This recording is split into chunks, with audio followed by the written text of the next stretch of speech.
Ordinance 1, ordinance amending fees and charges for use of band shell. Please use your microphones. Thank you. Ordinance amending fees and charges and use of city band shell. Any questions? This is more for outside the city when people use it, that we can get reimbursement for what we get charged by the manpower to do it, so. This is not a change to city fees, right?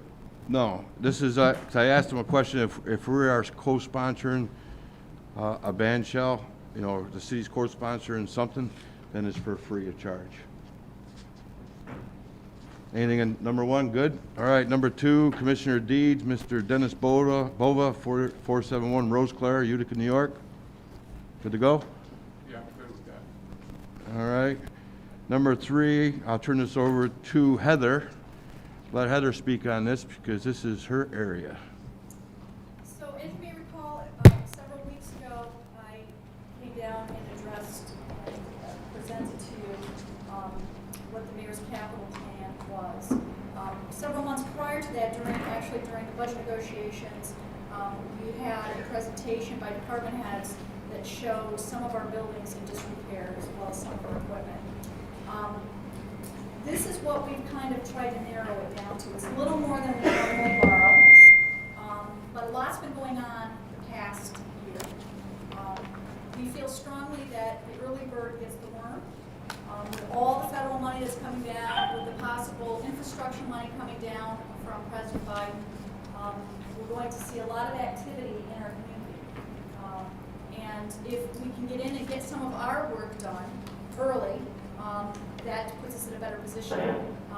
I was in Charlotte last weekend, and there are no contractors to do any renovations on buildings or homes. They only build new. And that's because there's such an influx of people that are there. That's where money is the new building. The money going into doing renovations, they're just not making any money. And I really believe that this time next year, we're going to be in that same situation. So the proposal that's in front of you, the big ticket items are the fire department, various building reconstruction, and the police department for $2 million. The mayor has been utilizing Bonaccio to go in and do some preliminary engineering numbers so we can narrow it down as to what we'd like to do. One of the questions I got from Councilman Beatrice, also from Councilman Miola, was how does this relate to all the money that is coming in, right? This morning, we received $30 million into our bank account, which is the first tranche. And that money is going to sit there in a separate bank account. The controller told me this morning it's his intent to actually split it up between several banks because it is so much. The interim guidance came out last week. I think I sent it all to you along with a fact sheet. The 151 pages of guidance are interim guidance, which means at any point they could update that guidance and they plan to. They even, in all the guidance, even ask their own questions that they couldn't even answer. And the money's coming from the Department of Treasury. The Department of Treasury doesn't have regional offices. It's not like CDBG that has HUD regional office in Buffalo that when we have a question on how to spend money, we call them. We can't do that. So it outlines seven different particular areas that we could utilize the funds for. So the mayor and his staff are going through that. I know the mayor has spoken with a number of you because he wants to include you. He wants you to be a part of it. He wants your ideas. He wants your thoughts. But as it relates to the proposal for the capital plan, quite a bit of what's on here we don't believe that money will cover. I'll give you a great example. One of the big areas, one of the 7 areas is sewer and water lines. We can put a sewer line in, but what if the sewer line is under the road, which most of the sewer lines are? Right now, roads are not included, but if we have to open up the road to put the sewer line in, wouldn't it make sense we'd have to cover it up, and that would be part of the cost? So that's one of my big questions. If it's deemed that we could do that, that's what we're going to do. Another area where it talks about COVID-related issues is ventilation. We know that in the police and the fire that's included in here, as well as a city hall air handler, is all about ventilation. That should be covered. But because we don't have the final regs right now, we can't just go and start writing checks. And the mayor really wants to kind of take a look at the big picture instead of just targeting, let's just go get this and write the check. until we have the final rules, or 5 to 10 years from now, we could get a call and have to pay money back because we fronted money irresponsibly. So we're in this sort of this time problem, whether we sit tight and don't borrow the money and don't do these infrastructure repairs, and possibly wait yet another year when we might have a real labor crunch, or do we go forward and do this now? As I was mentioning to Councilman Beatrice, police cars right now are about 8 months out. If we wanted to buy a police car today, we can't do it. We can't do it. Can't buy any cars. No, we can't. Car shops. If we don't get in line for those cars, we won't have them in 8 months. I don't even know that we can get the air handler for City Hall. We need a roof desperately. I don't know that we're gonna find roofers. But what we're asking you to do is to give us some flexibility so that we can go out and try to order some of this stuff, get in line. We can't even order the police cars for 8 months unless you give us that ability, because we don't have the budget ability to do it. If we can find another way to pay for this, that's what the mayor wants to do. He doesn't want to have to borrow this money, but and I'm sure you understand, we're in this kind of schism. That's why we're asking to borrow what we're asking to borrow. Heather, I had a question on that. So when does this final bonding have to be done and submitted to whoever it goes to? So if you were to approve this, we can begin ordering. We can order those 7 cars. We can get in line for them. If you don't approve it, we can't. Right. Okay, so it's about giving us the ability. It's not our plan to borrow any money right now.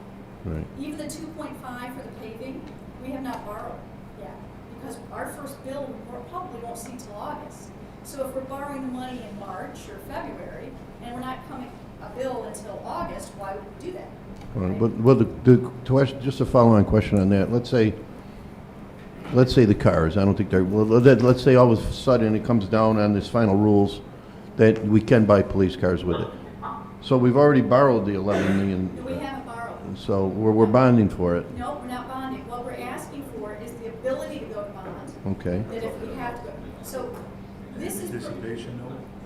We're not even doing that. She just wants it. Because we're not paying for those cars up front, we physically aren't allowed to order them. I don't have a budget line to take it from.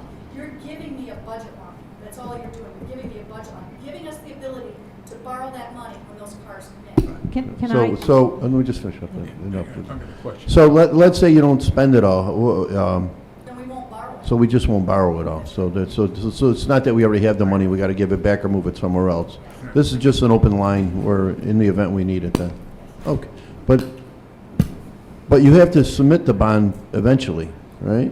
If we're spending money, so say out of this 11 million, I'm able to find 2 million, or 3 million, make it easy, 3 million, then we're only going to borrow 8. Right. But so what's your drop dead date when you finally decide how much you're going to have to borrow? My gut instinct is we'll be borrowing with the January ban. We normally ban in January and June. We could go to ban tomorrow if we needed to, but we're gonna need it for the paving. So with the paving, we have enough cash flow right now. That's what fund balance is so important for, Right. because it's cash flow. Well, That when we begin to make those payments, we're gonna have the cash to borrow from with it internally, so that we can borrow that money in January. so this is just what we're doing here is giving you a line of credit, and then in the event that you need it. That's the regular play. Yes. All right. May I have a question? Sorry, go on. Just a couple of questions here. I noticed, a life expectancy on some of these items here, 15 years, 25 years. Pickup truck, 15 years. I doubt if we can get 15 years out of it. How many years are we going to take us to pay this 11.57 back? And we have to do this as a group, you know what I mean? So all of this will be in one, this $11,570,000 goes into a group. So if a truck lasts 6 years and not 15, you have down 15 years for it. So we're allowed to borrow for the useful life. We can borrow for less years. We can't borrow for more years. So I'll give you a great example. There's one item on here that really irritates the heck out of me, and it's under engineering box culvert on Bleecker Street, that's over by Ospinitz, there's a big problem over there. So if we're gonna borrow $300,000 for 40 years. I'm gonna do everything in my power to find somewhere else so that we don't have to borrow for 40 years, $300,000. Right. Right. It could be a function of, we're waiting to find out if we're gonna be reimbursed from FEMA for the Halloween storm. We could receive up to $700,000. Right. And we have a good shot at it. If that comes in, we're gonna reuse that money because part of this was a storm-related event, and we won't borrow for this, we'll use it. And I know this is all very confusing. The problem is, I don't have a budget line right now to do any of this. Right, and last year, we cut $2 million off of the Yes. capital project plan due to the COVID. So, and I think that is on record, so we might be able to maybe, using that money from President Biden, because we did not, borrow the $2 million, and we cut it out, and we did cut police vehicles, and we cut other, So last we year cut the asked- roof. Last year, we did not. $5 million and we borrowed 1.2. Right, so last year, we did some cutting because of the COVID, the anticipation. So I'm hoping that we could use that, Mr. Biden's money. And in there, it actually talks about, one of the 7 sections is public finance, which is, there's this big calculation you go through to see that if we didn't get the revenues we expected, that we can reimburse ourselves for last year. Okay. And in there, there's a couple of sentences about just what you're saying. You put off projects because you couldn't fiscally finance The them, roof? right? Yeah. But in another section, it talks about no capital projects. So we have 2 competing statements here, and I'm constantly Googling, I'm constantly reaching out to the city of Troy, to Syracuse, to find out what are they doing. And Syracuse is a little different story, but most municipalities are just kind of sitting there, just waiting for more guidance because it just is that unclear. I'll give you another great example. The county executive came out last week in his State of the County address and talked about how he'd like to see Rome, Utica, the county get together and do broadband. Let's do $150 million in broadband. It sounds great. When you get down into the regs, all that you can do for broadband is to make sure that everybody has the ability to use the internet, right? That they have enough speed with. Dealing with Frank Matolo, everyone in the city of Utica has enough width because of spectrum, all the lines that have been put in. So I don't even know that we can use this money for broadband. Right. Now, the county's different. They've got, more suburbia settings than we do. And so it's not going to be, one shape for all of us. And we have to keep digging down. But, the mayor wants to make sure that we use it for the purposes of its Right, intent. so if we okay this tonight, $11,570,000 tonight, that's the maximum amount that we're gonna The next. maybe borrow. Hopefully, when you get more information in, it may be a lot less. Yes. Okay. All right, thanks. Everybody else good? No, I was gonna, You're good? I'm good. Do we I have- was gonna ask do the we same have thing. full council Frank. on this? Everybody gonna be good on this, or?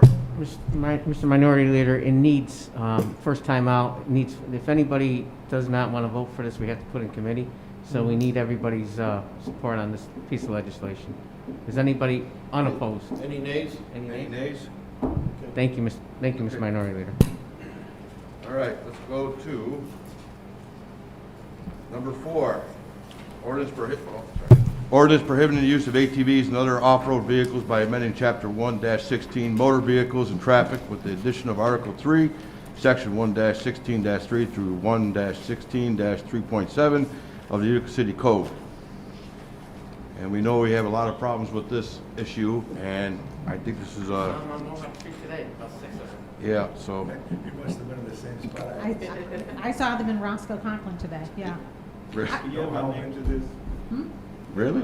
Well, just one little dirt bike, yep, going up under the ski lift. I called Ed immediately. Well, they won't be around much longer. It just passes tonight. I do have one question about this, and I think it came up at the press conference. So I'm reading under the definition of off-road vehicles, the last sentence says, nothing contained herein, however, shall be deemed to apply to or prohibit the use of bicycles. that includes electric bicycles, am I right about that?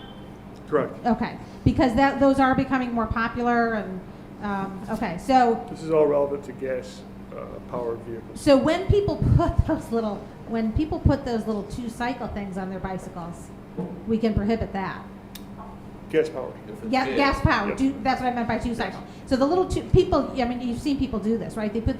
They throw these little 2-cycle gas powered engines on their bicycles. Right. All right, good. But I would like to allow the electrics, yeah, okay. Thank you. We're all good? I actually had a quick question about that. Deputy Chief, the way it's written, and it kind of pertains to what Councilperson Friend was bringing up, but I was curious if there was an integration of a CC amount that would be prohibited, or a horsepower amount if it's an equivalent EV. Because there are EV dirt bikes right now that are legitimately, the equivalent of a 450cc dirt bike. And likewise, if you're going to allow an EV bicycle, but not a bicycle moped, as Councilperson Friend, you're basically discriminating against one equivalent bicycle over another. That's the one question I had for this when I read through it. Mr. President, I think when we worked on the ordinance, we kind of tried to mirror the New York State Vehicle and Traffic Law and what that addresses. So, I think they would have the issue with the discrimination prior to us. Yeah. Okay. One other thing, Chief, if you don't mind. If someone sees an electric powered vehicle or whatever, they're going to call it in. I'm sure you're going to investigate it, and you'll be honest and upfront, whoever the owner is, to say, yes, this is legal, you're okay, be careful next time, make sure you wear a helmet, whatever, and you're not going to find them. I'm sure there's going to The be judgment cases call. like that, correct? But, so there's a reason I asked that. Under New York State law, the equivalent bicycle, which is considered a moped type vehicle, would still be allowed, no different than the EV bicycles. Because it would be under like a certain, It would depend on the speed of the item. moped- the your ones that you license, right? cannot, I'm not talking about a moped motorcycle. Talking about a mountain bike with a Okay, little license attachment plate on it, on no the different than an mopeds. EV bicycle. My point is, I don't want this to pass, and then all of a sudden, a bunch of people who have a 1 horsepower motor on their actual mountain bike, which is the exact same thing as an EV bicycle at this point, are now getting called in because people don't like gas-powered vehicles. Okay. Mr. President, That's my point. of course, this is in the infancy stage. This legislation was just. Oh, no, I put on love the our table. legislation. We're I've most been actually likely- tormented on the parkway by these people. I have Most videos of likely, them. we're going to be Yeah. amending something in the future. You know what's really good about this legislation? I don't know if you guys found out, Rome is also adopting this piece of legislation with us. So it's going to be spreading out there, and it's in the infancy stage right now, Mr. Michael. And give us a little time, and we'll fix it up, just in case there's things that need to be changed. The reason I'm bringing that up isn't that. I've been one of the people over the past 3 years sending videos to Chief Williams over this. I'm talking about the fact that if we're going to single out EV bicycles versus small gas-powered mountain bikes, those are the same thing. Well, we may have to. I don't clear think up it'll be an something. issue because of the state law requirements that Mr. Noonan's talking about, Deputy Chief. And- Thank you. the So it's all reality- set. The reality is like Councilman DeBrango said, we're looking at the ATVs. Exactly. The motorized, Mini Yeah, the bike. nut jobs I have videos of, yeah. So, we're all good? We're gonna Yeah. pass this bad boy Yes. tonight? All right. Would you like this full council? Full council. Motion All right. closed. Anything else? Anything else? That's it? There's something new in the packet. There is? The clerks just passed it out. It's a resolution to fill the vacancy on the land bank. Oh, It's on the screen before us. all right. Yeah. Yeah, you got it? A resolution to fill vacancy to Greater Mohawk Land Bank appointment. Is this ours? Is this the one that Joe left? Yeah, Bob has been on, Yep. and Bob has resigned. Just quick question, who put this legislation in?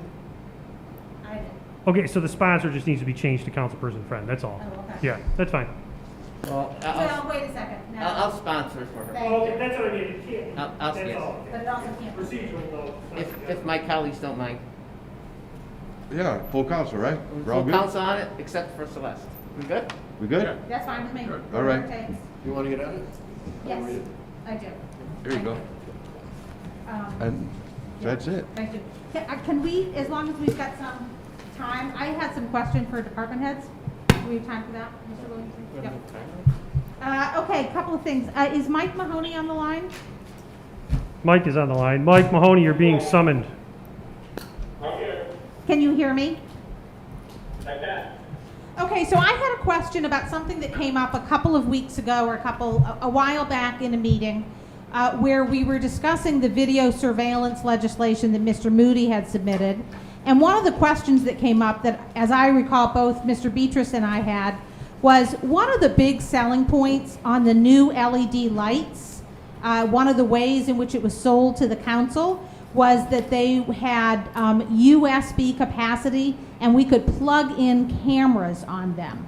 And I remember very clearly it being sold to us as that we could plug cameras. We wouldn't put a camera on every one necessarily, but it would allow the police to do hot spotting, right? So, and it would allow, I also remember that the lights, you could turn them up and turn them down remotely, right? So the police, if they were about to execute a warrant, you could say, turn up the lights. So I would just like to know where we stand on all those capacities and where we stand on the actual cameras and the capacity. The streetlight project is not complete yet, has not been turned over to us, so as far as turning lights up, turning lights down, and turning lights off, we do not have that capability yet. It is set up that we'll be able to, with an adapter, plug a camera in. We still have to go through National Grid and the tariff, make sure that, we have to pay for it, obviously. You're going to need an air card on each camera to be able to upload it. So, it does have the capability to answer your question, yes. Project's not done yet. And as it gets done, it gets turned over to us, and we'll have a little better idea of how to do these other things.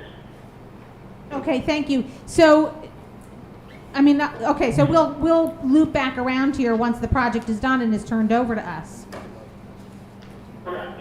Because we don't have control of it yet, so we can't do anything yet. When do we expect the project, can you give us a general time frame as to when it is going to get turned over to us and when we're going to own those lights and have that control over them? Do we know by fall? We still have the arterial to do. They still have 250-something poles that being out in downtown, surrounding areas. So there's still quite a bit of work left to do. Okay. Okay, thank you. I'll try to remember maybe in the fall to ask again about this. Not a problem at all. Thank you very much, Mr. Mahoney. Is Counselor Hartnett on the line? Yeah, she's on. Hi, could we get, this is, I know, something that you and I have already chatted about a little bit. I'd like some sort of a description or a memo from the law department about the smoke shop on Sunset Ave. I have a bunch of residents who really worked hard to step up to the ZBA variance. They were really delighted when the ZBA turned it down, and now there's a smoke shop there anyway. And I know that you all are working hard on that, but I'm hoping that we could get some kind of instruction from the law department that I could use to explain to my residents, my constituents, why they still have that store in their neighborhood.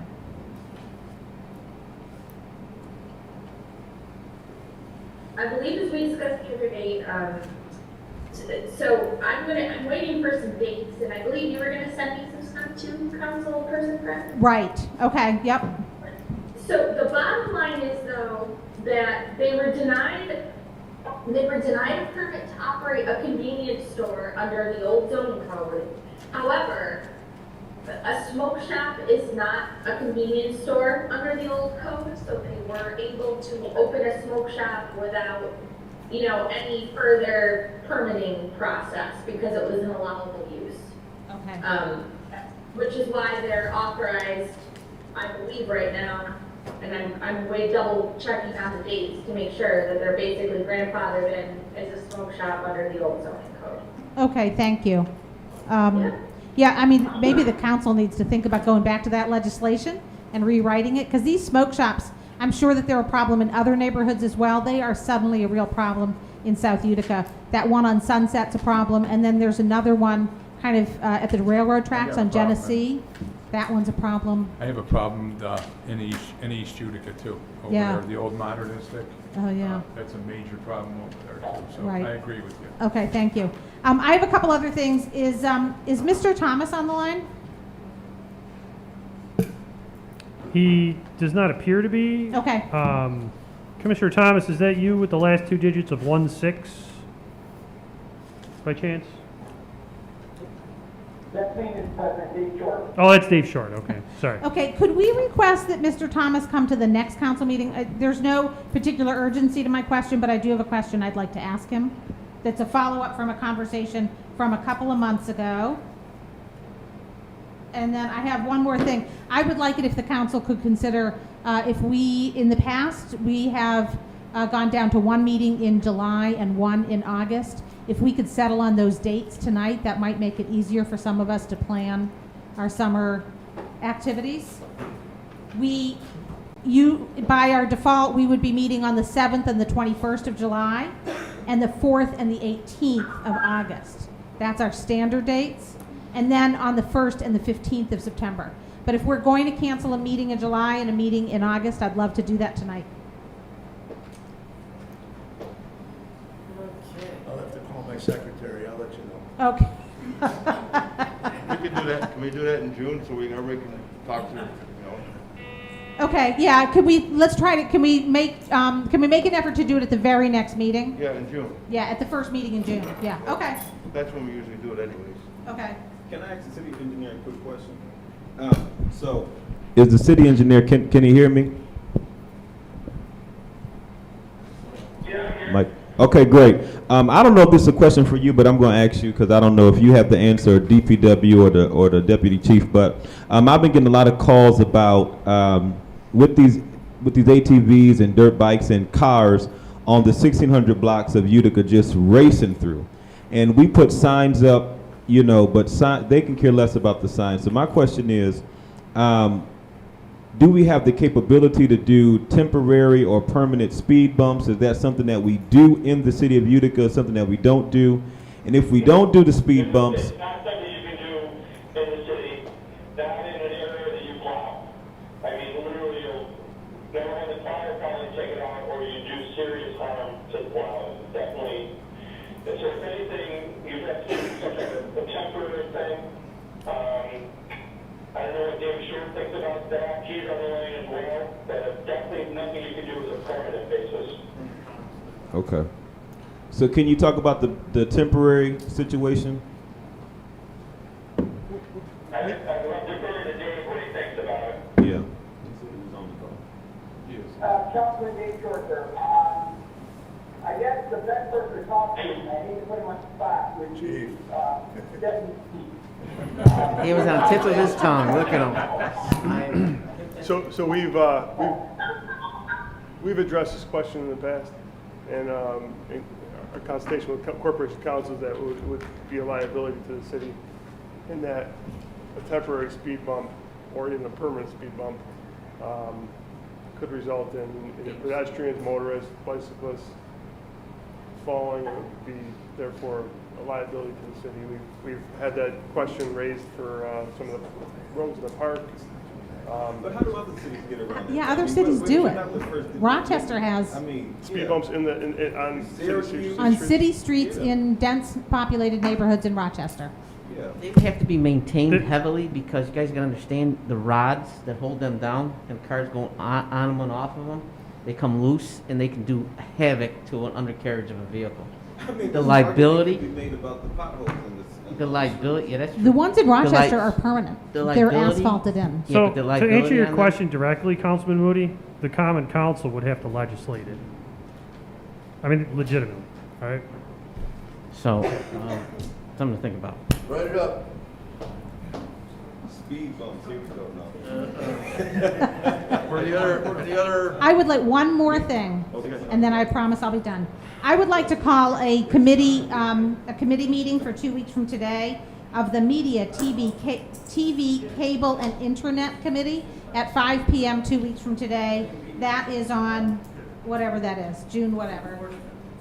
So, and I would like, Clerk, if you could make sure to invite Mr. Mutolo to that, that would be appreciated.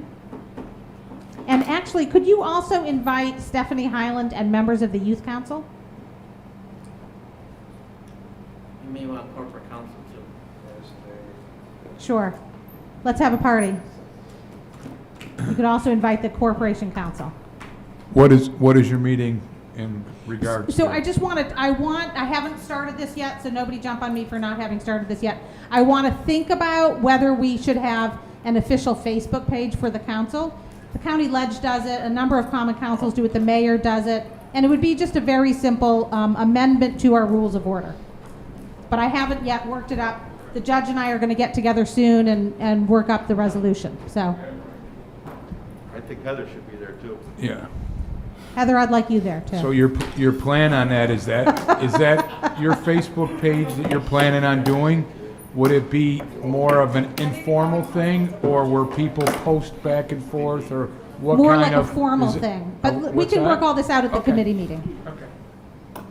Okay, we all good? Yep. All right, Motion to Michael. close. Thanks. All right, bring the feed down, you good?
2021. It's 7:04 p.m. I'm going to call this meeting of the City of Utica Common Council to order. Our first public meeting back since last March, I believe. Clerk, please call the roll. Burmaster, Friend, Miola, Moody, Beatrice, Williamson, Lometico, DeBrango, Galimi, 9 present. Please rise for the Pledge of Allegiance, followed by a moment of silence for the deceased members of the council. Pledge allegiance to the flag of the United States of America, to the republic for which it stands, one nation, under God, indivisible, with liberty and justice for all.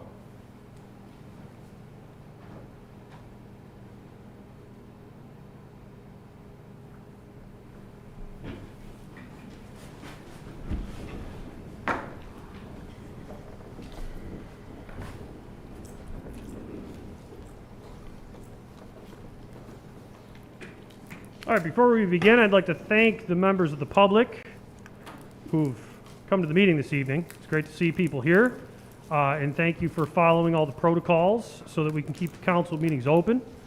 It's just great to see everybody. So our first order of business this evening is the minutes of the last meeting. They are on the screen.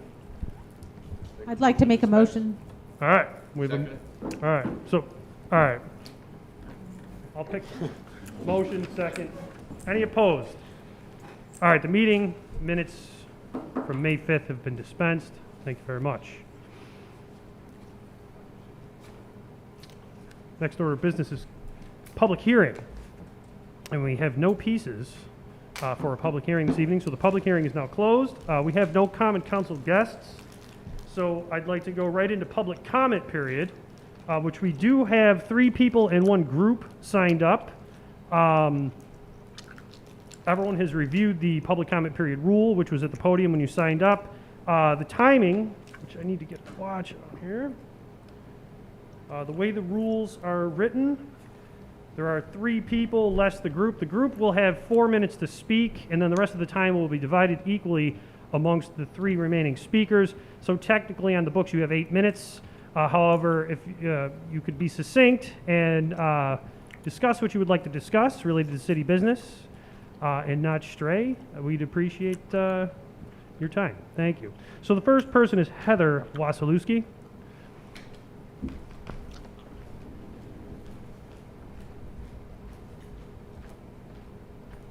This is exciting. Can I pull my mask down or do I have to? Okay, great. Yes, you may, yeah. Great, thank you. All right, I'm going to read off my phone. Can you guys hear me okay? Yeah. Hello, my name is Heather Wasilewski. I live in South Utica and organize a group called Mohawk Valley Little Explorers, which helps local families get outdoors together. I'm excited to be here tonight to discuss an issue that I'm very passionate about. Recently, the council voted on a proposal to close Roscoe Conklin Park to vehicles once a week. I strongly disagree with this decision. Roscoe Conklin Park is one of Utica's most, should I wait? Roscoe Conklin Park is one of Utica's most underrated treasures.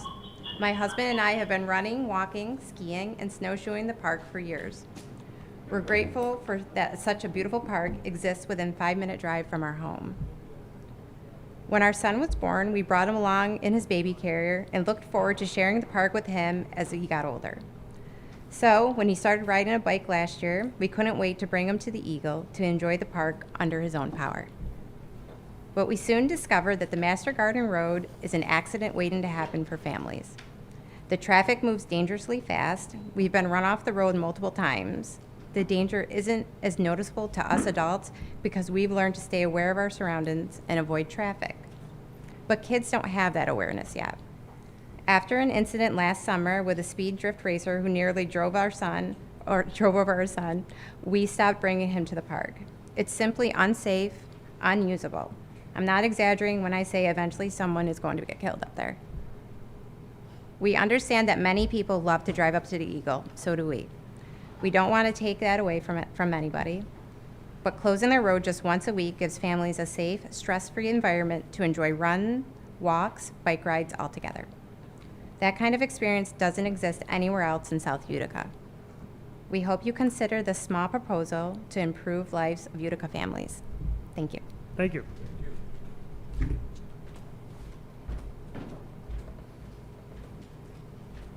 All right, the second speaker this evening is Emma Kessler.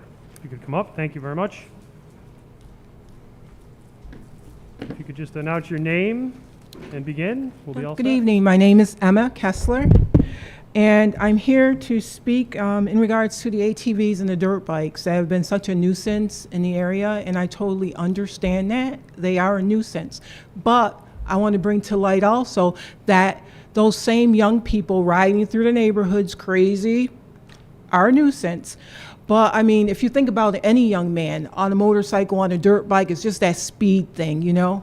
It's really good, healthy fun when it's done in the right place, in the right time, not in our neighborhoods. So this is what I'm coming out to say. I'm asking, is there a possibility that instead of coming right down on them, taking everything, slamming them like that, can you reach out and maybe kind of think about, is there some land, something that we can steer these guys to, and maybe have the police department, our officers, kind of offer this olive branch to bring community together with them, to let them see we just don't come down on you. We've got a solution here, and if you can follow that, it can work.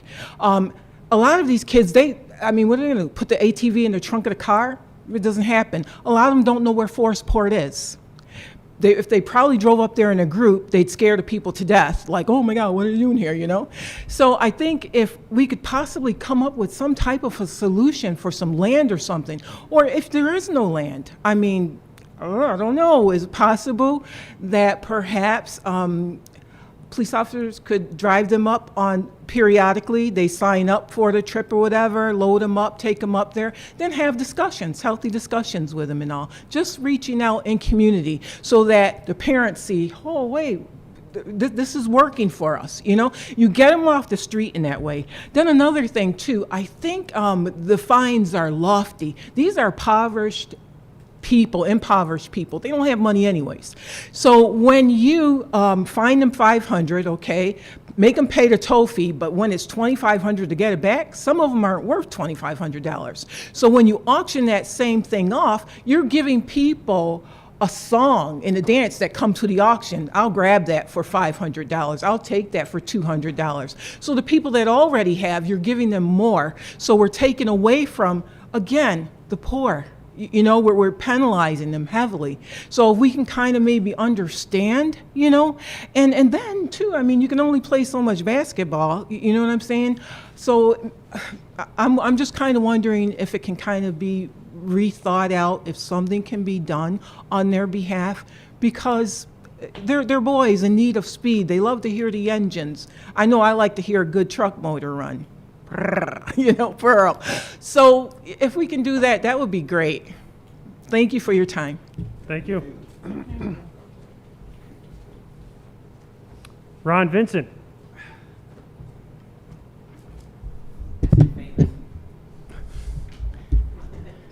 My name is Ron Vincent. I'm a proud resident of the city of Utica. I live in North Utica. And I just want to say it feels good to be back here and see all you people. I can't see you very well on a cell phone. But I'm glad to be back here, and I'm glad to see all of you. One of the things I'd like to say tonight, in North Utica, in the last couple of years, because of this pandemic thing that's been going on, excuse me, the city and you people here, I'm quite sure, had a lot to do with it, especially our councilman. We did some cleaning up of the creeks over there, and hope I don't sound bad, but they did one hell of a nice job. They've cleaned them out. We fortunately haven't had any bad weather in a couple of years where we've had major flooding. But watching the water flow down through creeks that aren't taking debris and wiping out people's yards and houses and things, they really did a great job.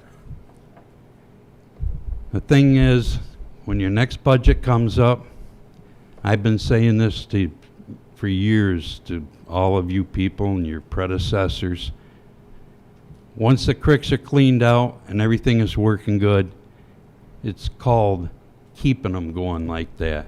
So every couple of years or so, you know, let's get the people over there and maintain them, and keep them running good. One other thing I'd like to say, we also have our county legislator here from North Utica. Hate to put him on the spot, but when it comes to the Sequoia Creek, the city of Utica is involved, town of Whitesboro, Schuyler, didn't mean Schuyler, Sequoia, Clayville, all those towns out there, and especially the county. They always come up with money to clean out the creek and take care of things. The biggest problem with the creeks in North Utica is the town of Deerfield. There's 13 creeks that come down off of Smith Hill between the Schuyler town line and Genesee Street. 13 creeks that come down. Once they come over Cosby Manor Road, they turn into 27 creeks that come through North Utica. And then they empty into 5 other creeks on the south side of Herkimer Road, which then have to go under the thruway to get to the canal. Those creeks are all clogged up over there. I understand the state of New York and the New York State Thruway Authority and the Canal Corporation, they're supposed to be maintaining those. They were full of beaver dams. The water would just back up. I hope those are being cleaned out too. But maybe if the city gets together with the county and starts talking about it, just to keep an eye on these things, keep them clean, keep them maintained, so we don't have these problems year-round. But other than that, I'll cut it short, and it's great to be back with all you guys. Thank you very much. All right, the final speaker we have, or speakers, one person will be invited to speak, but it's the group representing the West Utica Skate Park. I'd like the council to address how many people are here on behalf of the skate park. If you could have a few people come forward and everyone else remain seated so that we can maintain all of our social distancing per the administration's orders. I'll invite you up to speak. Whoever's representing the group, please state your name. Thank you. Yep. My name's Dominic Leone, and I'm here to talk about the West Utica Skate Park. Everyone standing behind me is the family we've grown to have, and over the last 10 years, the park has moved over to West Utica, and right now we're looking to continue a conversation on some kind of improvements and also repairs that the park is in desperate need of.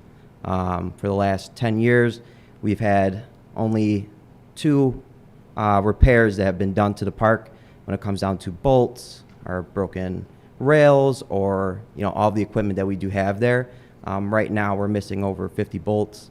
We're missing an entire rail. We've now been affected by scrappers. They've now removed the rail from the skate park and also the handrail that was loose on the skate park. So we've lost quite a few equipment over this last 6 months.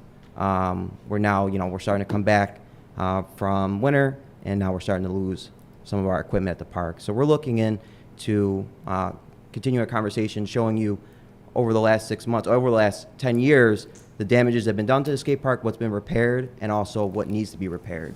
So we've all kind of kept a record, with the pictures that we take there, where you can see the damages and also some of the repairs that have been done over the years.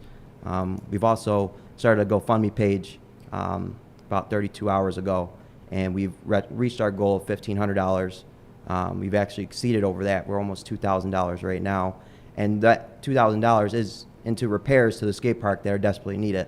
So we're looking to the city for some kind of assistance in some repairs and also improvements and add-ons to the park. Thank you. No, my name is Terry Mentis, and I've been skating at the skate park now. I'm 25. I've been skating there since I was about, hi, Master Chief.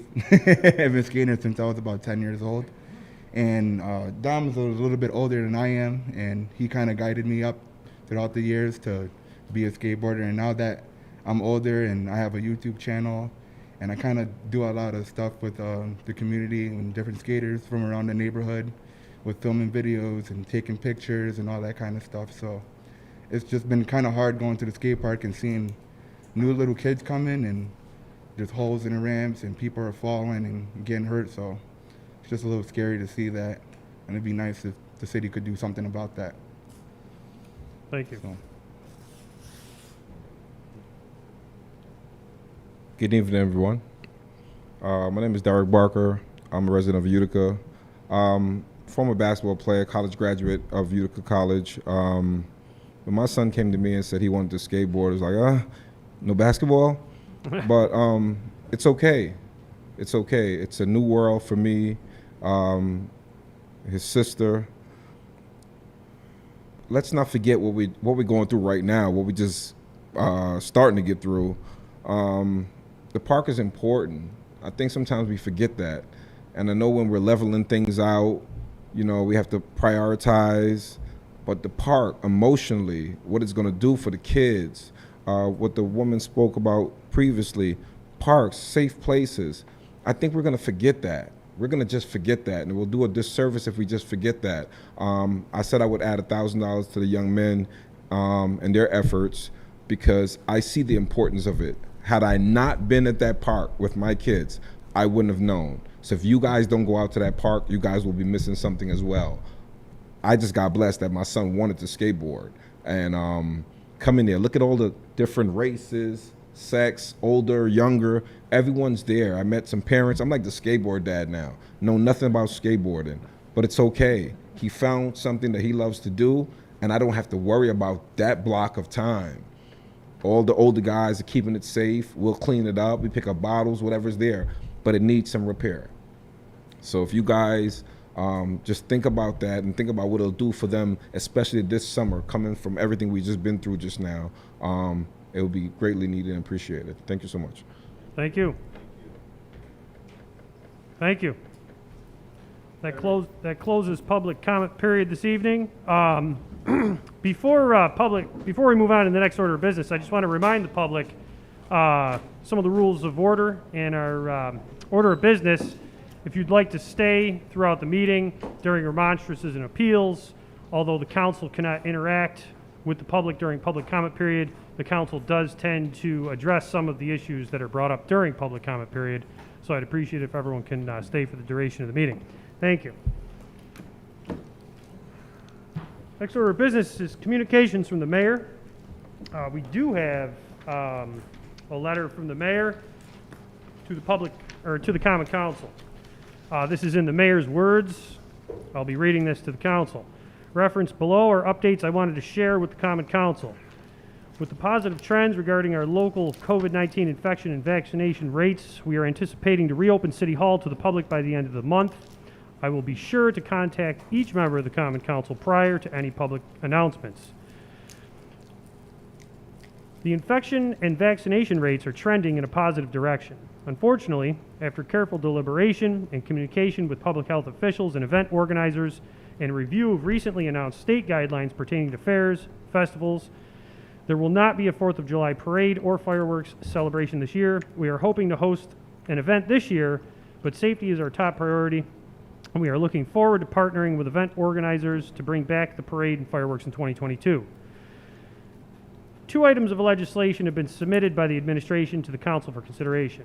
The first amends the current fee structure to rent the city's band shell to entities for events outside city limits.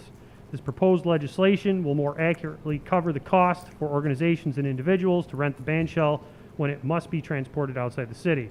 The second piece of legislation is designed to curtail the illegal use of ATVs within the city limits. If you're just tuning in online, this is the mayor's letter to the council this evening. Later this week, my administration will announce the Utica Prosperity Initiative, which will help the city achieve substantive and sustainable impact for our community by utilizing and leveraging existing and anticipated resources from the American Rescue Plan Act, New York State's consolidated funding application, the CARES Act, federal earmarks, as well as potential federal infrastructure bills and other funding sources. As part of the initiative, we are seeking input from the public, as it is important they have an opportunity to express the priorities and needs. Any member of the public will be able to submit their ideas through the city website. It is important to reference different government funding sources have different guidelines and regulations and how it can be utilized. For example, interim guidance as to how ARPA the American Rescue Plan Act funding can be allocated has been issued by the United States Department of the Treasury. My staff, this is the mayor's words, my staff is reviewing the interim guidance that has been issued. However, the allocation and implementation of these funds can't occur until final guidelines are approved and disseminated. At such time, the regulations become final. Budget Director Heather Mowat and Commissioner of Urban and Economic Development Brian Thomas will be available to make a presentation to the members of the Common Council that provides detail on the regulations, eligible activities under the regulations, and the process. That ends the mayor's message this evening. We'll be moving on. Yes. We have a cash report. Clerk. City of Utica cash report for April 2021 totals $32 million received and filed. Thank you very much. We're going to go to reports from the city officers. Fire Chief Ingersoll. No report tonight. Thank you very much. Deputy Chief Noonan. Mr. President, I just want to report that I'd just like to recognize our officers took another, they safely took another unlawfully possessed and loaded handgun off the street last night. No one was hurt, thankfully. I think it's the 31st unlawfully possessed and loaded handgun that's been taken off the street year to date. And on a personal level, I took my son golfing at Valley View on Sunday, and the course is in phenomenal shape. I'd just like to acknowledge the grounds crew and greenskeepers up there. It's a real asset to the city, and I was able to beat my 13-year-old. Nice. There you go. Beat it. Enjoy it while you can, right? You good? That's it. Thank you very much. Corporation Counsel's on the line. Catherine Hartnett. Anything this evening?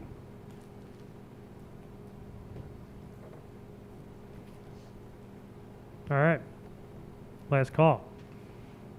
Commissioner Phillips. Okay. A few things.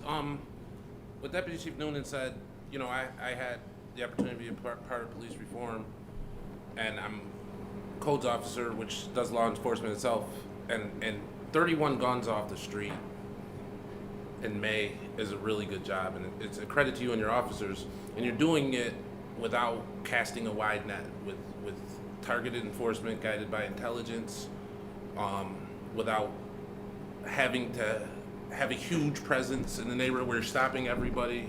So you're doing it the right way, and it's probably the most we've gotten in a while, right? I mean, and so I give you guys credit for not just what you're doing, but how you've chosen to do it. So I give credit where credit's due there.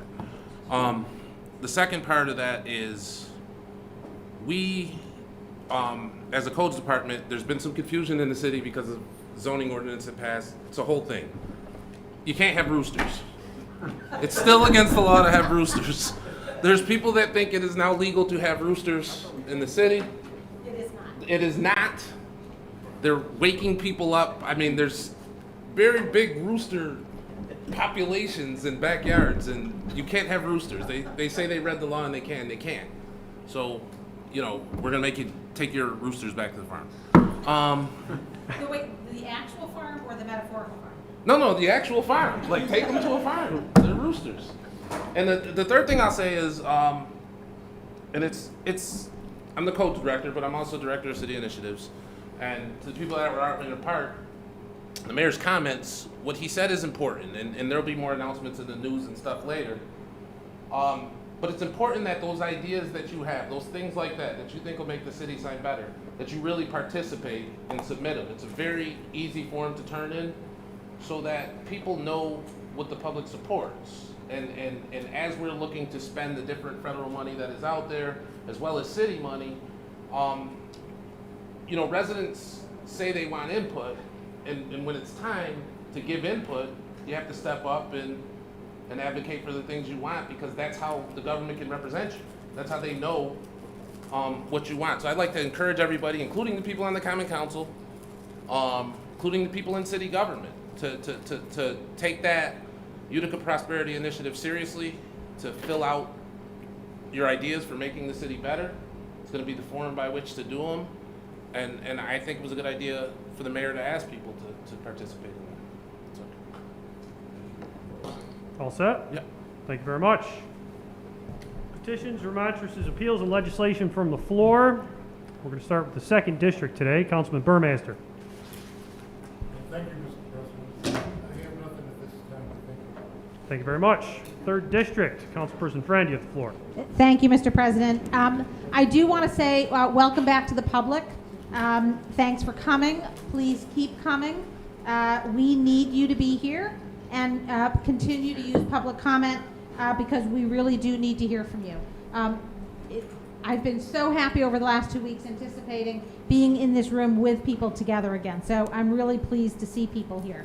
The other thing that I have this evening is that right now as we speak, the Oneida County History Center is having their 16th annual telethon. They're having it right now. It goes until 8:30 tonight. And you can call 315-735-3642 in order to support them. They're a great local history organization, and they deserve our support. And with that, I will have more to say later on when we get to the bond ordinance. But now what I would like to do is to introduce the ordinance amending fees and charges for the use of the city band shell. Whereas the city of Utica owns a portable band shell, and whereas the city makes the bandstand available to local municipalities and other organizations for a charge, and whereas where the band shell is delivered to a location outside the city of Utica, the cost to the city for delivery and pickup exceeds the amount received on the charge. Now therefore be it ordained, Section 2-18-31, Subdivision 1E of the Code of Ordinances of the City of Utica is hereby amended to read as follows. 1. The cost for using the band shall be as follows. A. If delivery is inside city limits, $200 for the first day, plus $75 for each additional day or part thereof. B. If the band shell is delivered outside the city limits, then the recipient, in lieu of the above fee, shall reimburse the city the cost incurred by the city in the delivery and return of the band shell. The cost shall be determined by the Commissioner of Public Works. The Commissioner of Public Works shall prepare a schedule of the standard costs to be charged based on mileage, personnel, and related costs, and file same with the city clerk. These costs may be adjusted by the Commissioner from time to time to reflect changes in costs and unusual circumstances. I'd like to move Second that, from please. Miola. Thank you. We have a second from Miola. Your votes. 8 yeas adopted. Anything That's else? all I have this evening, Mr. Thank you very President. much. Thank you. 4th District, President Pro Temp. Frank Miola, you have the floor. Thank you, Mr. President. I'd like to move legislation number 5 concerning an appointment for the Greater Mohawk Valley Land Bank. Whereas municipalities throughout New York State, United States are working together to land banks to redevelop vacant, abandoned, or tax delinquent properties which have a negative effect on their communities. The City of Utica is participating municipal within the GMBLB throughout December 31st, 2022. Now therefore be it resolved, the City of Utica Common Council appoints a City of Utica resident, Celeste Friend, no middle initial? M. Okay. Celeste M. Friend, for the GMVLB for a term of 2 years until such time that a vacancy occurs. Second from DeBrango. Question about that. Yes. Is it 2 years or is it just finishing out Councilman Burmaster's term? It's his term is probably going to finish out his term at this time. So would it still be 2 years? It'll be the remainder of Mr. Burmaster's term. I got a question. So will we have to begin that? Well, 2 things. 1, she can be appointed from 2 years from now. 2, Councilperson Friend can stay on the board after, for example, we have an election coming up. I'm just saying the particulars of it. This happened with Councilman Moreno as well. After he vacated the council, he still was on that board because it's not required that it's a council person. Right. Okay? Okay, that's my Okay. If I don't win, that's going to be you jinxed it. I was trying to go over the details, but yeah. I didn't ask the question. I'm just giving the answer. All right. Your votes. 8 yeas adopted. Mr. President, I'd just like to add on what Marcus Phillips, our codes enforcement officer, stated. Our next step, like Ron Vincent, if possible, clerk, do you have your email address you'd like to share that we can get information and pictures sent in from the group Is there an email that you like to announce that we can use? Which one would you like to use? It'd be M.R. Shortino, M.R. Shortino, would you spell that? SCIORTINO @cityofutica.com. All right, did everybody get that for the skate park? Guys got that? So if possible, Ronnie, if you know where that dam is, where the beavers did the dam and they plugged it all up, take a photo of it if you're walking by it or something like that, so we can send that right to our engineering department. I got a hold of the gentleman from DEC in Herkimer. Okay. And hooked them up with Dave Short. They've been talking. Beautiful. So you're getting the results. All right. The skate park guys, if you give us some pics, some pictures, some damaged areas and stuff, we can send that right to our engineering department. We can start. Hopefully, we'll get the mayor involved and we'll get some. Get that park ready for you guys. All right. So we need some input. Sometimes the guys and we're short-staffed. Okay, so you guys know. So whatever you can do to help us see the problem, and I hope that our clerk will share that with the rest of my colleagues, so everybody can see it, and we can go from there. And thank you very much. Can you yield me? Just Go ahead. point of order with the email address. Oh, I'm sorry. Just yield me, so I can tell them where to submit their stuff to. Okay, you want to say it? Yeah. What you got? Mr. President, can Marcus state where we would like to submit the information to? Yes, but I was also going to state something as well. If anyone didn't catch the name, emails can go to clerk@cityofutica.com. Clerk@cityofutica.com. But yeah, if he wants to give another one, that's fine. No, I just want to say it's not an email. There's an actual submission form. You can email the clerk, and that's a way of giving input. That's on the website, right? There's an actual submission form on cityofutica.com. Well, that's a different. You scroll to the bottom. It says We're talking about two different things. Utica Prosperity Initiative, and then you could submit specific ideas to that website. So separate things. Public feedback goes to the clerk, that goes to the council, but also for the Prosperity Initiative, if there's ideas you have for the city, you go to cityofutica.com and you can submit them. Thank you. I'm all set, Mr. President. Thank you very much. Thank you very much. 5th District, Councilman Moody, you have the floor. Thank you, Mr. President. I do want to say this because this is a parks issue. Master Chief is certainly the chair, but I've been talking about the need to improve our parks in the budget. I talked about it again, and everyone said, well, no, the capital project. I challenged Dave Short about the parks. How are we going to make them more accessible? How are we going to improve? Because this is the issue that we face. They should not have to do a GoFundMe as city residents to improve the parks. And it's not just about maintaining or fixing a few screws or bolts. We're talking about innovation or improvement that have not happened for years. Mm-hmm. And to me, that's not just, and I certainly applaud Councilman Miola for saying, let's fix, in terms of maintenance, what is broken now, and all of that is great. But I think it speaks to the general nature of parks and how can we comprehensively think about, I know we did a parks master plan, but re-looking at these parks, figure out what needs to happen, because we've seen this too many times.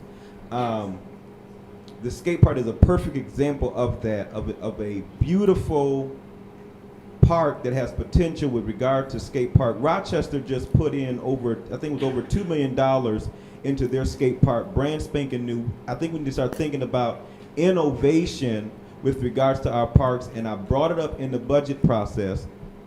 I brought it up, they said, let's move it to the capital project, and here we are again, have to do this. So I'm making the point again that in our next budget cycle, or even before then, we put CDBG money wherever it is able to go, right? We need to do the same for these types of parks, to not just maintain them, but to see what can we do for the future, not just for 2021, but for 2030, 2040, to make sure that we have something that the young people want to use. So I fully support you all in your efforts. I want to commend you for your work. You should not have to do a GoFundMe, and I'm going to work with the colleagues on this council to make sure that your GoFundMe can fund other things, and it should not have to fund a city park. That as city residents, you have a right to make sure that that is the best that it could be. So that's where I stand on that.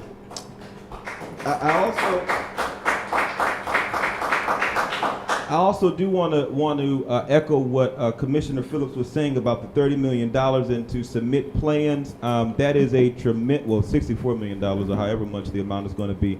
The Utica Prosperity Initiative is a great moment for our city. I commend the mayor and going in that route and taking city comment because two minds are better than one, and if we can get folks talking about Utica, talking about the what we can do in the future, talking about what they want to say, I think it's a great way to even help us on the council to figure out where those ideas are coming from and connecting the dots.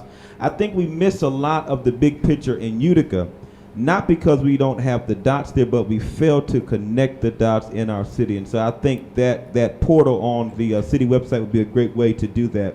I commend the Utica Police Department, 31 handguns. I get every one of those calls that the chief has, and so that is a tremendous work and on the part of our Utica Police Department, so I commend them for that.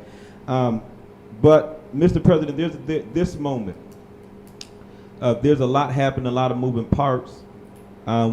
We're seeing homicides unthinkable in Cornhill. A young man was just shot a few weeks ago while getting a haircut in the barbershop.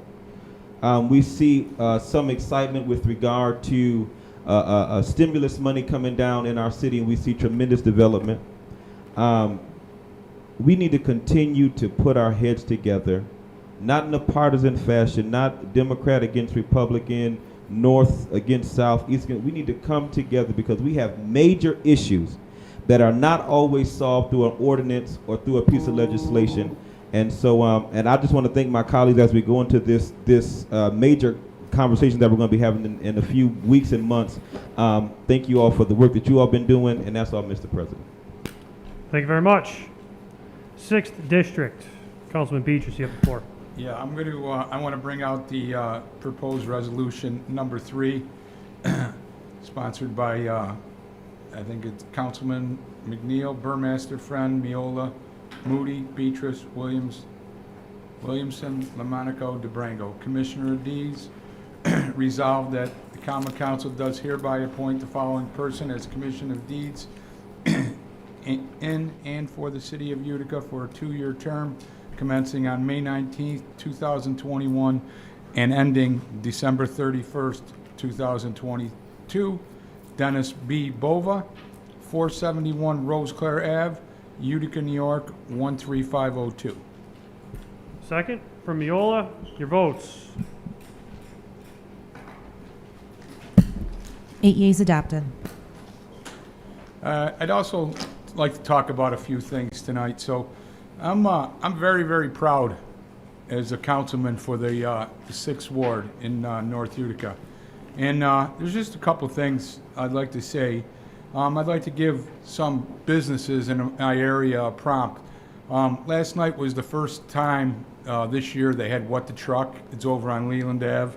I think all you guys, anybody who's around, should go there and see the entertainment and see the job that goes on over there. It's just a great place, and they do a great job there. Speaking on the ATV legislation and the parks, okay? I know Marianne Lamel, 428 Homestead Ave, is happy as can be right now. And, I know the nuisances they cause, and I feel for the lady, the public speaker tonight. She made a lot of very good points, and we probably should try to find a place where these kids could go, but it's not on what goes on. And if you see what really happens with these people living back at these parks and the noise and the havoc that they cause, it's actually like a speedway. I've been there when she's called me. So I'm very happy to be a sponsor of that legislation. And I know we're going to come up with the word Herkimer Road, and all of you guys been with me from day one on it. We are trying to limit the vehicles on it, but that is a very, very difficult process, knowing that it is State Route 5. However, I'm very, very proud to say that from North Genesee all the way to Keys Road, we will be doing a full paving of that road, okay? And I talked to the engineer today.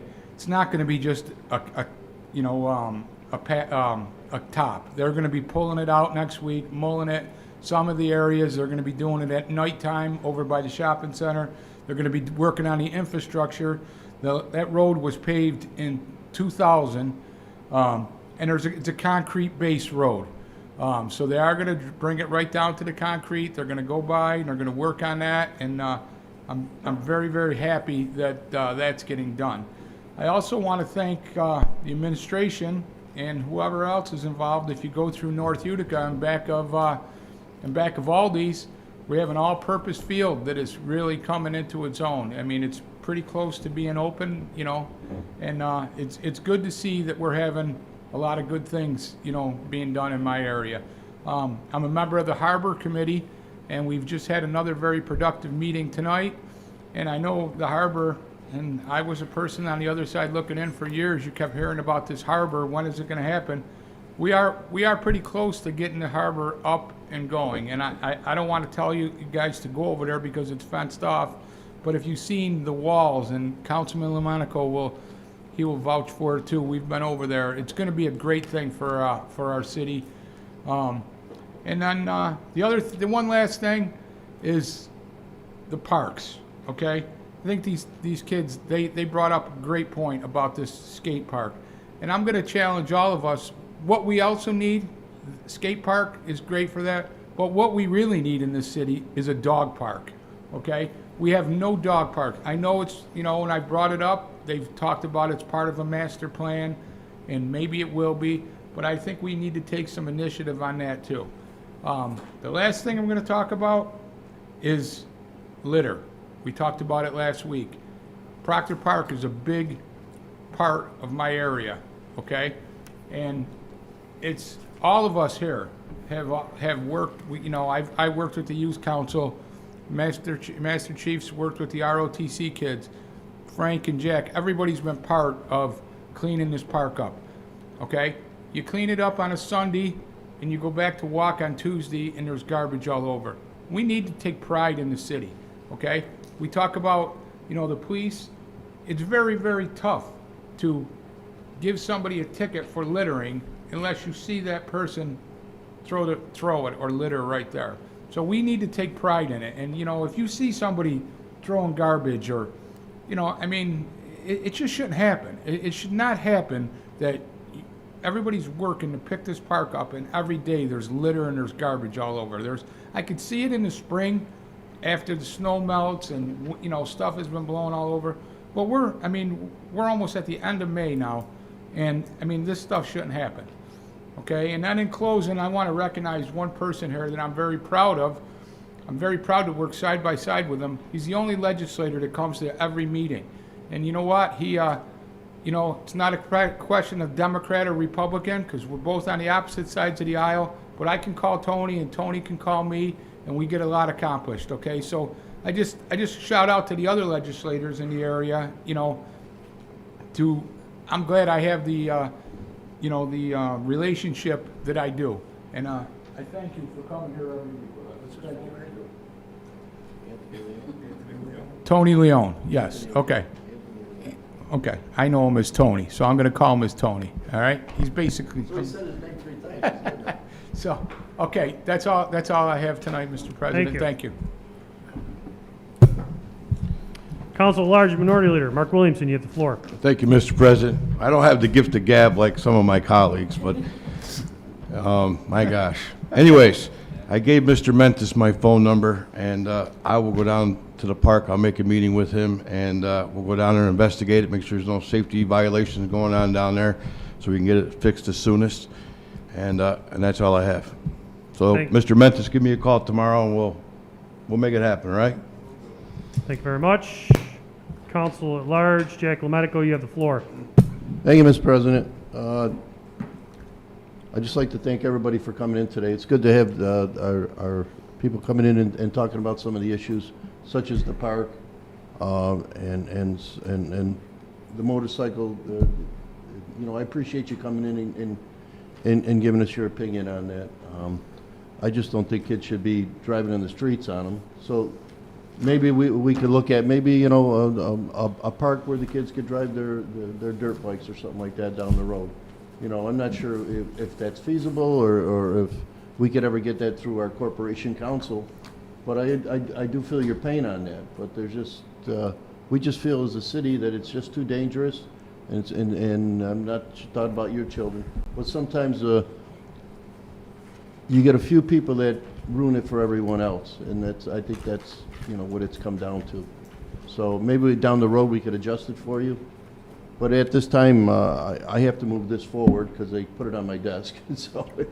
So what I'm going to do now is I'd like to bring the proposed ordinance for prohibiting the use of ATVs and other off-road vehicles by amending Chapter 1-6 Motor Vehicles and Traffic with the addition of Article 3, Section 1-16-3 through 116-3.7 of the Utica City Code.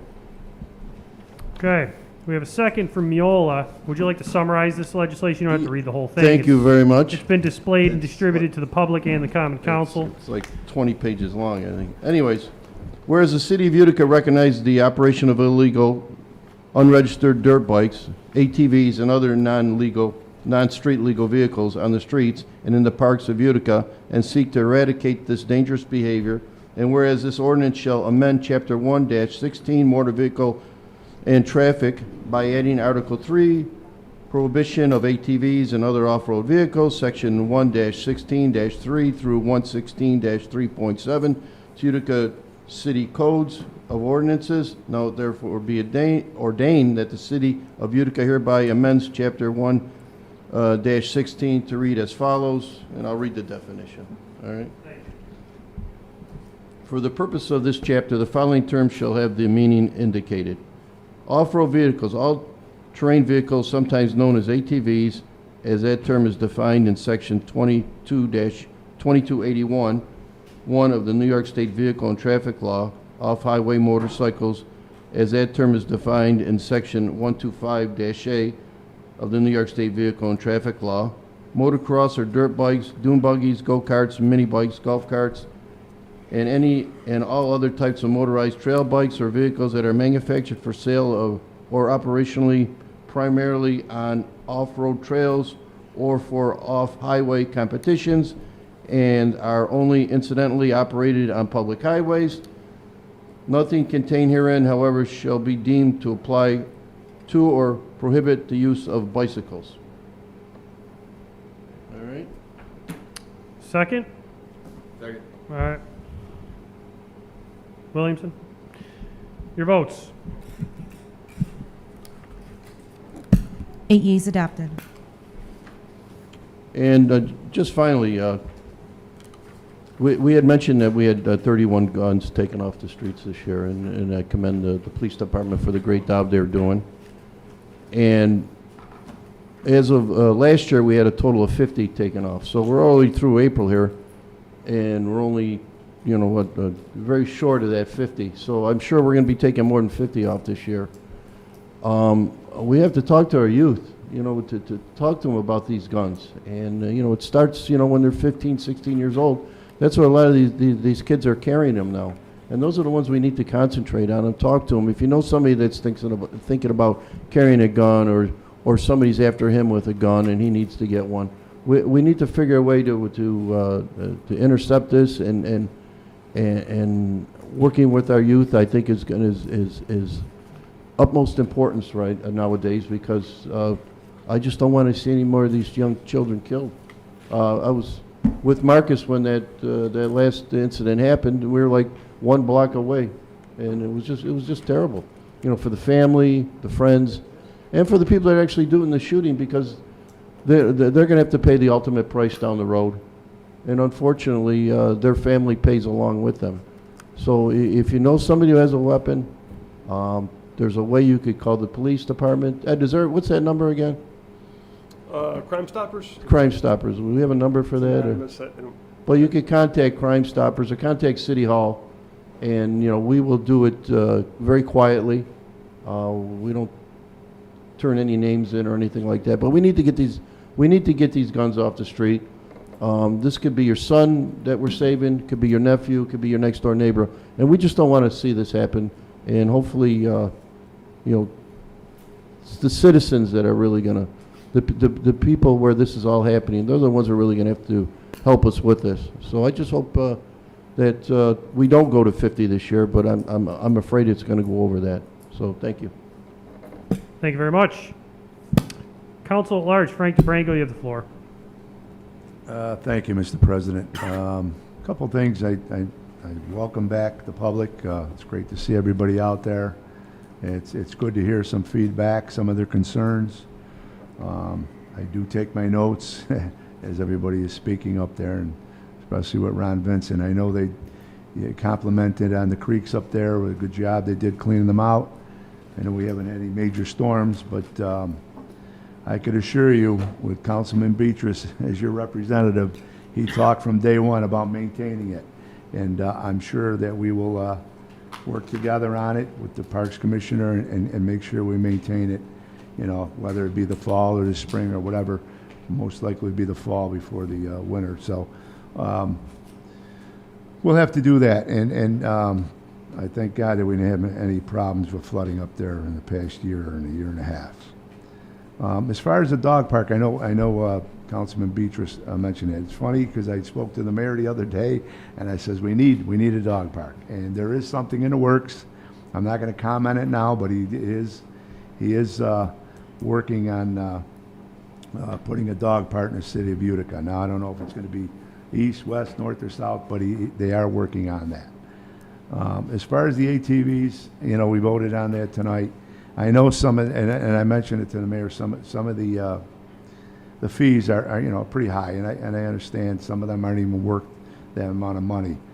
But the only way we're going to stop these kids from doing it, or even adults, we saw a video the other day when we had the press conference of looked like an adult just flying down the street, no helmet, disobeying a stop sign, and just getting lambasted by another vehicle. It just wasn't a good scene. And we just can't have this happening in our city. So by maybe promoting this to the public to say, we mean business, hopefully we could put this to a stop. It's just uncalled for. Just on my way over here, I was on Rucker and Mohawk Street, and there goes a guy driving a ATV with a young kid with a helmet. The driver had no helmet. It just flying up Mohawk, taking a right on Rucker Street, and it was just uncalled for. I just don't want any other incidents and someone getting injured. So with that being said, I know the county legislator, Anthony Leone, I know he's been touching base with Deerfield, and hopefully we could maintain some decency with the water problems that we did have in North Utica. I know the other day, I think Councilman Lemetico and I think Councilman Beatrice visited Riverside Drive. Someone had a complaint about the berm wall or something, and they took a look at it. They brought the engineering department there, and hopefully we can get that fixed as well. So that was a good gesture. I couldn't make it at that time. I just want to reiterate on Councilman Lemetico, it said the Mohawk Valley Crime Stoppers, if you do see anything that's going on, you know, especially involving guns and gun violence, and once we pass this law for the ATVs, the Mohawk Valley Crime Stopper phone number is 1-866-730-8477. All the calls are confidential, and you don't have to worry about, you know, your name being out there in the public. With that being said, I'm going to introduce Ordinance number 3 to the floor. It's a bond ordinance authorizing the issuance of $11,570,000 serial bonds of the City of Utica, Oneida County, New York, to finance the cost of various capital projects. In short, we're going to repair the City Hall. There's a bunch of problems with City Hall as far as the roof, the air handler, parking garages.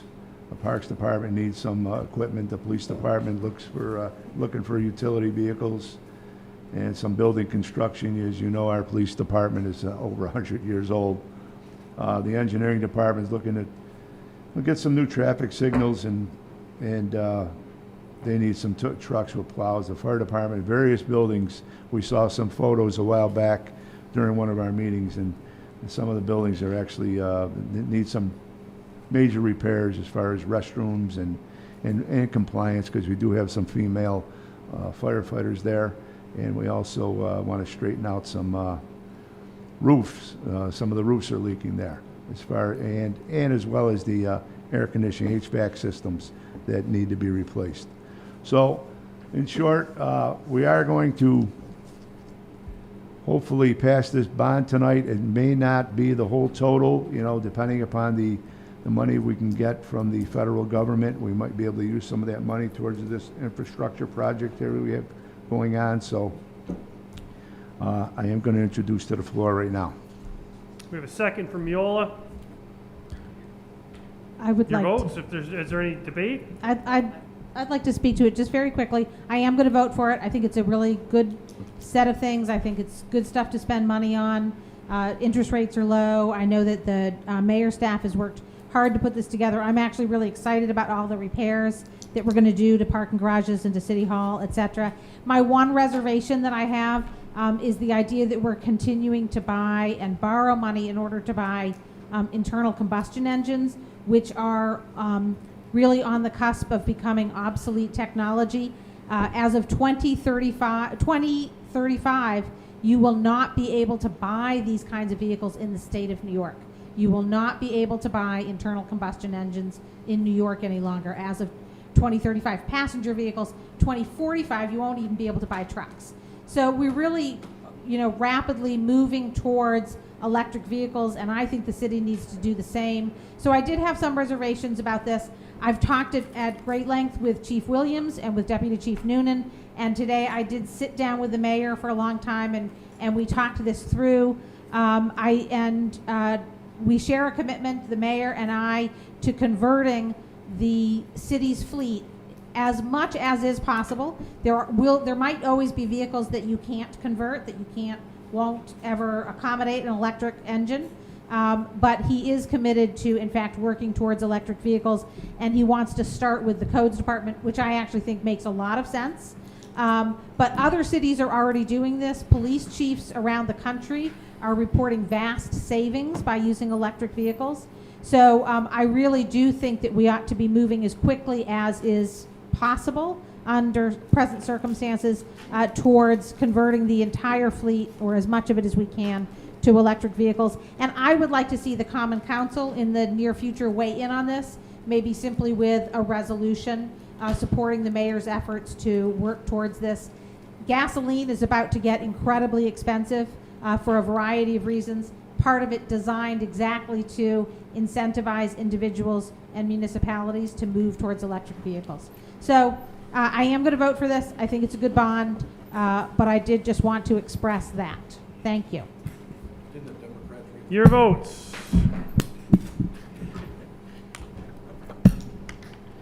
Eight yeas adopted.